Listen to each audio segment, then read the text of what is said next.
धन्यवाद सभापति महोदय, आपने मुझे बोलने का मौका दिया। सबसे पहले मैं शिव की जनता का धन्यवाद देना चाहूंगा कि उन्होंने एक अध्यापक के बेटे पे विश्वास जताया और प्रदेश की सबसे बड़ी पंचायत में सबसे युवा सदस्य बनने का मौका दिया। शिव की देवतुल्य जनता का मैं धन्यवाद देता हूं। साथ ही साथ मैं वर्तमान सरकार को बहुत बहुत धन्यवाद देता हूं कि वो यूथ पॉलिसी ले आए। घुमंतुओं और अर्ध घुमंतुओं के लिए पट्टे की व्यवस्था आपने की, जैसा कि पहले मैंने निवेदन किया था, इस सदन में मांग उठाई थी, उस पर काम हुआ, मैं उसकी बधाई देता हूं। साथ ही साथ राइजिंग राजस्थान एक सफल आपका आयोजन रहा, मैं उसकी भी आपको खूब खूब बधाई देता हूं। साथ ही साथ राइजिंग राजस्थान में हम सभी को जाने का मौका मिला, उसके एमओयू के बारे में पढ़ने का मौका मिला। रोज अखबारों में बहुत बड़ी बड़ी बातें उसको लेके लिखी जाती थी।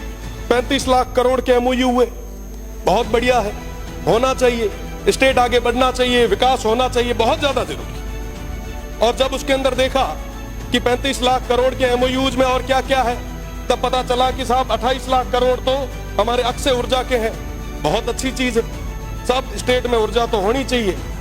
अगर आप वेस्टर्न राजस्थान से ऊर्जा उत्पादित कर रहे हो, ये तो वाकई बहुत बड़ी चीज है, मैं इसके लिए धन्यवाद देता हूं। पर साहब इसकी कीमत कौन चुका रहा है? इसकी कीमत आज के समय में वो सीमांत के लोग चुका रहे हैं। उस अक्षय ऊर्जा के नाम पे आप जितनी भी बिजली जनरेट कर रहे हो, आप बताएं कि इस स्टेट को क्या मिल रहा है उसके बदले। पावर ग्रिड से हम आंध्रा को, तेलंगाना को, बाहर देश के अलग अलग राज्यों को बिजली दे रहे हैं। क्या हमारे किसानों को पूरी बिजली आज हम दे पा रहे हैं क्या? पेल घर में ना जिका चीज जरूरत है उरी तो पूर्ति आप कराओ। आज के समय में हमारे किसानों को कहीं बिजली नहीं मिल पा रही। जो जमीन थोड़ी बहुत बची थी, ओरण और गोचर, उसको भी आपने पूरे तरीके से मल्टीनेशनल कंपनीज के चरणों में रख दिया।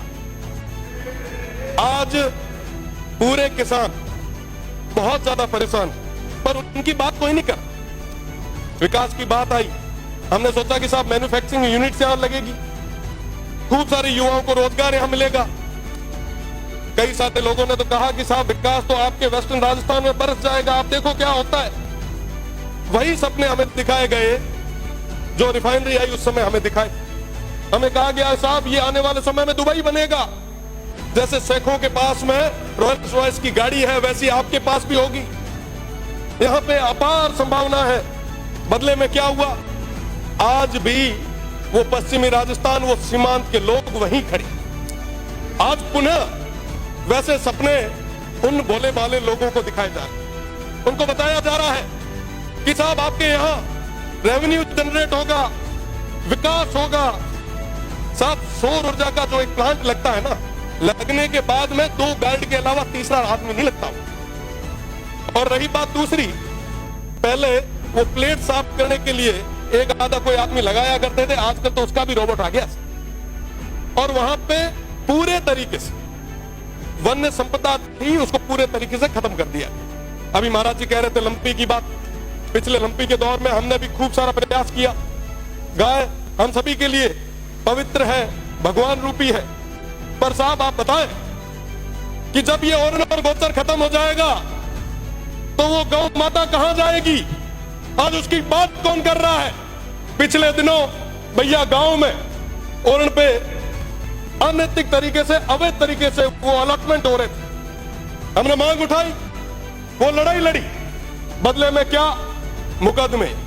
क्या मुकदमों से डरा दोगे? क्या मुकदमों से दबा दोगे?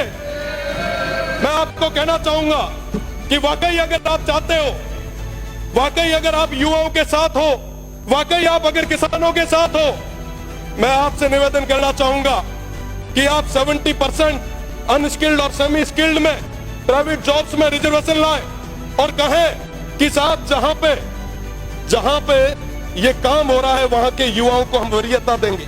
आप लाए? आप नहीं ला पाएंगे। मैं चैलेंज करता हूं, अगर आप ले आ पाए तो आप कहोगे वहां खड़े रहने के लिए हम लोग तैयार। साहब आज इस तरीके से आप ये जो काम कर रहे हैं वाकई बहुत दुखद है।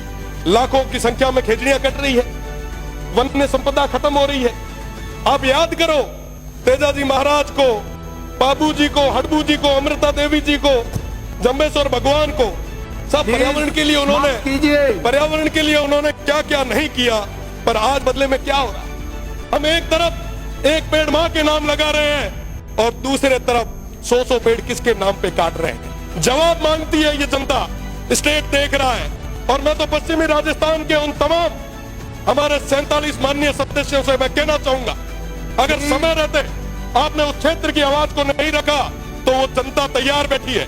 ये 1 साल निकल गया, 4 साल निकल जाएंगे, पता नहीं चलेगा। साहब उन लोगों के लिए, उन सीमांत के लोगों के लिए अगर कुछ भला कर सको तो कर लो, इससे बड़ा कोई मौका नहीं आना है। आप जिस सौर ऊर्जा की बात कर रहे हो, आप जिस विंड की बात कर रहे हो, मैं बताना चाहूंगा वो विंड जहां लगता है आसपास के 500 मीटर उस परिधि में कोई भी इंसान और आने वाली पीढ़ी वो सुन नहीं पाएगी। ये स्थितियां उस क्षेत्र में पैदा होने वाली है। साथ बात करनी होगी। मैं तो निवेदन करूंगा सभापति जी से कि आप नहीं होगा। माननीय सभापति महोदय, हाँ?